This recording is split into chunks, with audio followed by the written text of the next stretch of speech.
Introduce yourself. My name is Justin. And what type of dealership did you visit? I went to an Audi and Volkswagen dealership. Okay.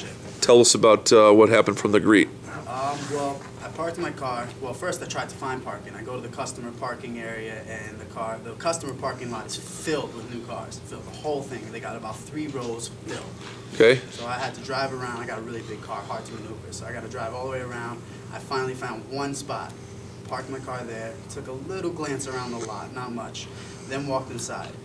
Now it's about 10 minutes. I've done a lap around almost every car, looked at every sticker on the car. Nothing. Nobody say nothing. I start taking another walk around. I see about 6 people in the back, all having a little powwow and drinking their coffee. Nobody's there. I even took pictures. Nobody had no disrespect. No. I'm telling you, I shot every picture. Nobody's there. Finally, I see the glass with the manager back there. He's sitting there. He's just doing his little paperwork. So finally, a guy walks up to me and goes, "Have you been helped?" "Oh man, I'm really, really sorry. I didn't mean that to happen." He introduces himself. Okay, great. He runs away for about 3-4 seconds. Comes back. "So what are you here for?" I told him I wanted to buy an R32, trying to see my trade-in value for my other car. He said, "All right, let's sit at my desk." He went right to numbers. He didn't waste time about who I was, how I was, wow. how I get here, right to numbers. So I start telling him about my car and how much I want to get for it, how much mileage, stuff like that. He's still not really asking me anything about myself besides my name. And then he goes into, all right, let's get all your information so I can put it into my computer system. He grabs my email address, cell phone number, name, then forgets my name, refers to a sheet again. So took that. Then he's like, "All right, so what exactly are you looking for in your car?" I was like, "Well, something smaller and a little bit faster than what I have now." Okay. He said, "All right, the R32, they don't make them in 5-speed anymore." So I was like, "All right, what do you have that is 5-speed that's kind of compared to the R32?" Mm-hmm. He showed me this GTI, took me outside.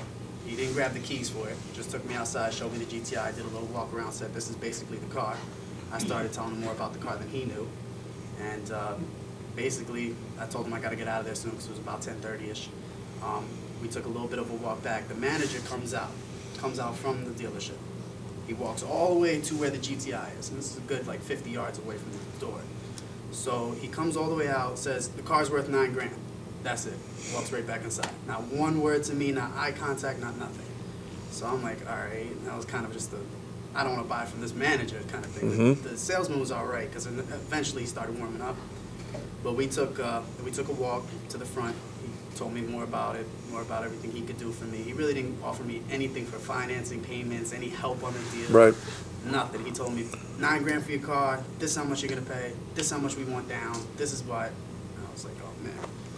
All right. So after all that, we were kind of talking, not really about the car, just kind of random conversation.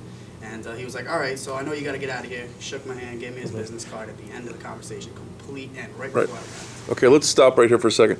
You are a very passionate person about cars. Mm-hmm. You like them, you talk about them all the time, you're very knowledgeable.